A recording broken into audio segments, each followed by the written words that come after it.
Hello everybody, this is Khaja Murtush from California. Today video gonna be very special to me because that kids I met 10-11 years back, and then he doing Kutba today in Juma in Burbank Islamic Center. So I'm so happy and proud of that kids. Imran Khan. I knew them long time from North Hollywood area, North Hollywood Islamic Center and Burbank Islamic Center. So he had enjoyed his Friday Khutbah. I'm very happy for Imran and their grandkids. They have picture there, so I'm sure they are very happy and proud their grandkids or son. Thank you. حي على الفلاح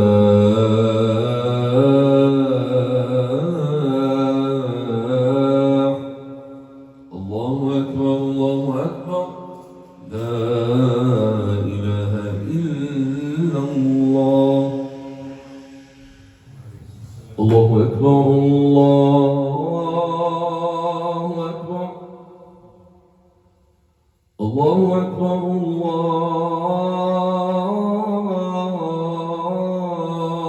الله أكبر أشهد أن لا إله إلا الله أشهد أن لا إله إلا الله أشهد أن محمدا رسول الله أشهد أن محمدا رسول الله حي على الصلاة حي على الصلاة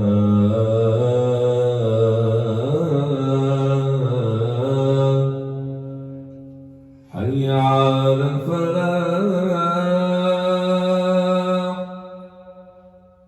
حي على الفلاح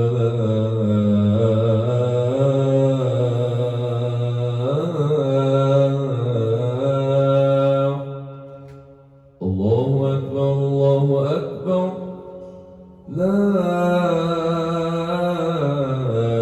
إله إلا الله ونتوكل عليه ونعوذ بالله من شرور أنفسنا ومن سيئات أعمالنا من يهده الله فلا مضل له ومن يضلل فلا هادي له ونشهد أن لا إله إلا الله وحده لا شريك له ونشهد أن محمدا عبده ورسوله صلى الله تعالى عليه وعلى آله وأصحابه. أعوذ بالله من الشيطان الرجيم. بسم الله الرحمن الرحيم. يا أيها الذين آمنوا اتقوا الله حق تقاته ولا تموتن إلا وأنتم مسلمون. يا أيها الذين آمنوا اتقوا الله وقولوا قولا سديدا يصلح لكم أعمالكم ويغفر لكم ذنوبكم ومن يطع الله ورسوله فقد فاز فوزا عظيما. أما بعد فإن خير الحديث كتاب الله عز وجل وخير الهدي هدي محمد صلى الله عليه وسلم وشر الأمور محدثاتها وكل محدثة بدعة وكل بدعة ضلالة وكل ضلالة في النار. أعوذ بالله من الشيطان الرجيم. Praising Allah Azza wa Jal and thanking Him for His infinite blessings, from the roof above our heads to the food that we eat, and most importantly, guidance. And we continue to ask Allah Azza wa Jal for all the things that we need in this life. Most importantly, continued, improved, and increased guidance.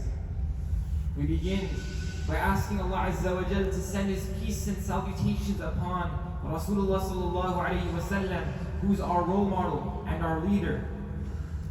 And we continue with the verses of taqwa, of piety, reminding every single one of us what it means to be a true believer, one that is always conscious that Allah Azza wa Jal is watching us. And then we remind that the best speech is that of Allah Azza wa Jal, and then that of Rasulullah sallallahu alayhi wa sallam. Every invention in this deen is an innovation.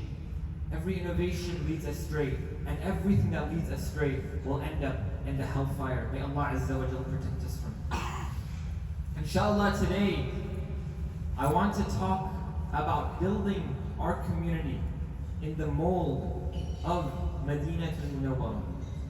In the mold of Madinah al-Munawwarah. And first it requires a bit of a backstory, some background.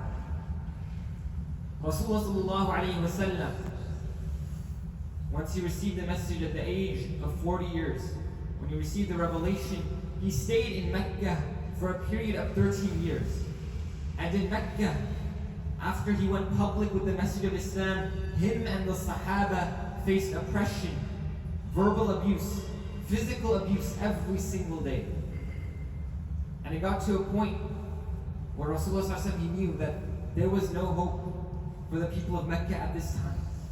And so he decided and he looked for cities that would take in the Muslims. There were many cities that came to mind. There were many tribes that were willing to take them in. But there was one city in particular that even though they were not the strongest, even though they did not have the most power or the most wealth, these people, they were the most sincere. And this city was the city of Yathrib. The city of Yathrib. After Rasulullah sallallahu alayhi wa sallam had sent a Sahaba and a huge number of people, many people in the city of Yathrib had already accepted Islam, it was time for Rasulullah sallallahu alayhi wa sallam to migrate. To migrate to Yathrib, a place where Muslims would thrive. The first Islamic civilization. That is the first rule. Afshu salam. وَأَطْعِمُ الطَّعَامِ. And then Rasulullah sallallahu alayhi wa sallam, he goes deeper. He starts at a very general level, he goes a little bit deeper, and he says that feed the people, make sure the needs of the people in the community are met, their basic necessities. No one in the community should go to sleep without food or water, without a roof over our heads. And then Rasulullah sallallahu alaihi wasallam, he says, وَصِلُ الْأَرْحَامِ. He gets even deeper, and he says, at the household level, make sure that your ties with your kin, your relatives, make sure that those are firm. Those ties are secure. And then he ends the last command. And we notice that the first three so far have just been adab, just characteristics. How you deal with other people. And the last one is وَصَلُّوا بِاللَّيْلِ وَالنَّاسُ نِيَامٌ. The one active ibadah that we can see here. And pray the night prayer. Because the night prayer is an expression of your piety more than anything else. When no one is watching, what is your relationship with Allah Azza wa Jal? And if you can build your relationship and your connection with Allah Azza wa Jal to such a point where you are completely humbled before your Creator, then you can build a community and a society like this. Because for a society to be pious and righteous, it requires individuals that are righteous first and foremost, into paradise. And then Rasulullah sallallahu alayhi wa sallam, after that, the Muhajir and the Ansar. We see the way that Rasulullah sallallahu alayhi wa sallam, he built the brotherhood between the Muslims. The Muhajir, in a society that was very tribal. Arabia at that time, it was very tribal. You had the Quraysh, you had Ta'if, you had all these other cities and all these other tribes. They did not mingle. In Medina itself, you had the tribes of Khazraj and Aus that had just come out of a civil war. There was enmity, there was hate. And then the people from Mecca, they are to now be integrated into Medinan society. How difficult a task is that in such a tribal society? And what did Rasulullah do? He initiated something known as al-mu'akhat, which is the brotherhood. Al-mu'akhat, which is the brotherhood. He paired one muhajir, one migrant, with one ansar, a helper from Medina. We see one of the most famous stories of this brotherhood between Abdurrahman bin Auf radiallahu anhu and Sa'd al-Rabi radiallahu anhu. Abdurrahman bin Auf, who was a savvy businessman from Mecca, left everything behind in Mecca to come to Medina, and he is paired with Sa'd al-Rabi radiallahu anhu, who is also an influential businessman. And what does Sa'ad radiallahu anh say? He says, I have this amount of wealth, half of it is yours. I have 2 wives, if you wish, I will divorce one of them and give them to you. He went that far, that extra mile, to accommodate his fellow Muslim brother.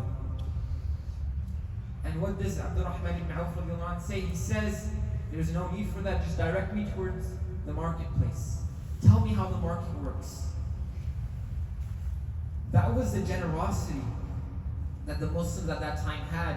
And that was the character of the Muhajir, that they did not take advantage of that generosity. And it is a common, you live in America, in a capitalist society that is very much focused on the self, on the individual, and not on societies.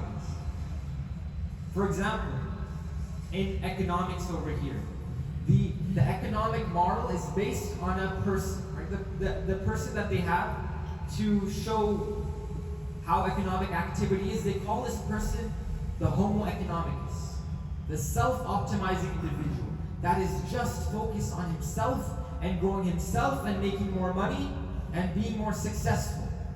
Doesn't care about anyone else. That is the model for the way economics works here. And those kind of self-centered thoughts have begun to bleed into our Muslim communities to the point that we have lost this concept of what it means to be in a Muslim society and a Muslim community. And so how do we reclaim that? And the answer comes in the same way that Rasulullah ﷺ did. How did he gather the people? Masjid al-Nabi. One of the first acts that Rasulullah ﷺ did was to create the masjid, because the masjid is not just a place where people come to pray. It is a place where we Muslims come to meet each other and build our ummah. And build our ummah. Masjid al-Nabawi, it was the hub for socialization. It wasn't a masjid with fancy chandeliers. It wasn't a very beautiful masjid in terms of the ones that we see today. And yet it was better than every single masjid. Because the Muslim brothers and of the leaders there, they made it like that. They made it like that. You had people like the Ahl al-Suffah who left behind their family, their wealth, and their occupations to come and live in the masjid and learn straight from Rasulullah sallallahu alaihi wasallam, because the masjid is also a center for knowledge, on top of being where Muslim brothers meet each other. And then Masjid al-Nabawi, it had another function. It also acted as a city council. It acted as a place where Muslims, when it came to a big decision, whether to fight this war or make this treaty, they would gather and convene in Masjid al-Nabawi, because the masjid is not just a place to pray. And that's something that we need to realize. Nowadays, that we don't even make it to our 5 daily prayers. We don't even make it to our daily prayers. If we do come, we just come for Jum'ah. And there are those of us that even when we come for Jum'ah, we're content to just sit in the corner and be on our phones. What kind of a Muslim community is that? That we don't make it to our daily prayers. There's a reason why there is that extra reward. 27 times more reward for praying in congregation, praying in jama'ah. Coming to the masjid is essential as our identity as Muslims. We need to make it. The brothers, we need to make it our duty to come to the masjid. And as for the sisters, it is sunnah to pray at home, yes. But that does not mean that you distance yourself from your other Muslim sisters. You come, make it a habit. You can come to the masjid. Rasulullah never barred women from coming to the masjid, and maintain your relations with other Muslim brothers and sisters. That is key. That is essential. Rasulullah, he says that there is no salah that is more burdensome to the hypocrites than Fajr and Isha. And if they knew the merits of those 2 salah, then they would come to them even if they had to crawl to do so. Even if they had to crawl to do so. Make it a habit to come to at least these 2 salah on a daily basis. Rasulullah, he says in another hadith that whoever prays Isha and Fajr in congregation, it is as if he spent the entire night in the reward. That is the reward for praying every single day, coming to the masjid in jama'ah. How hard is it? Do we need an event in the masjid for us to come? Do we need at least 100 people in the masjid to come? Why can't we fill the saf for our daily salah? We always complain. We always complain about the state of the ummah. We say that this is happening in Palestine because of this country, this Muslim country in the Middle East. Don't throw stones from your glass house. Taking it to the masjid, because the masjid is the base for every single community, and it is a base for our ummah as a whole. قل قولي هذا واستغفر الله لي ولكم ولسائر المسلمين فاستغفروه انه هو الغفور الرحيم.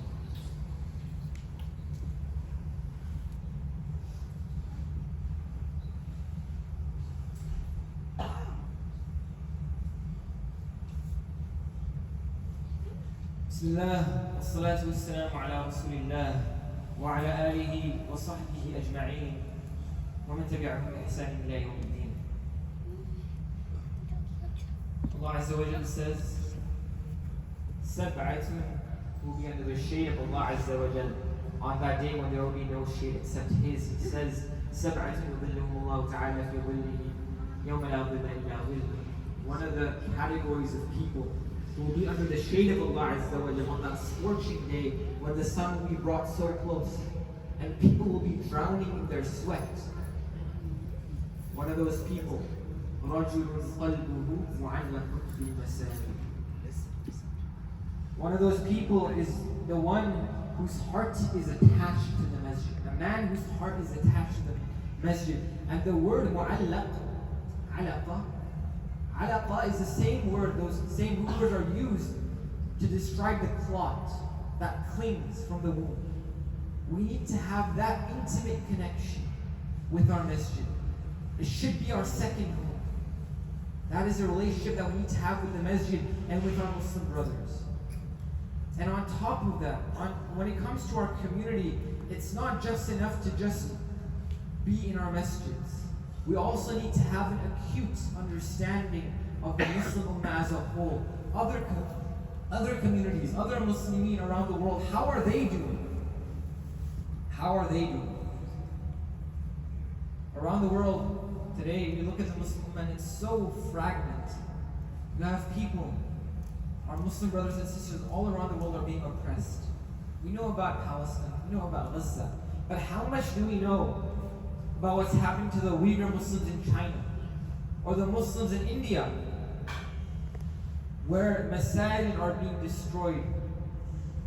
Or how much do we know about the Muslims in Sudan, where civil wars taking place, where they are facing malnourishment, where nearly 700,000 children are facing the risk of death from starvation? Do we know about them? Do we think about them? Do we pray for their victory, for their success? Or are we content to just sit and go about with our lives? That is aware of how the Muslims around them, how are they doing? They are thinking constantly about the Muslim ummah. That is what we need. That is what we need in these times. We need to always make dua for our Muslim brothers and sisters.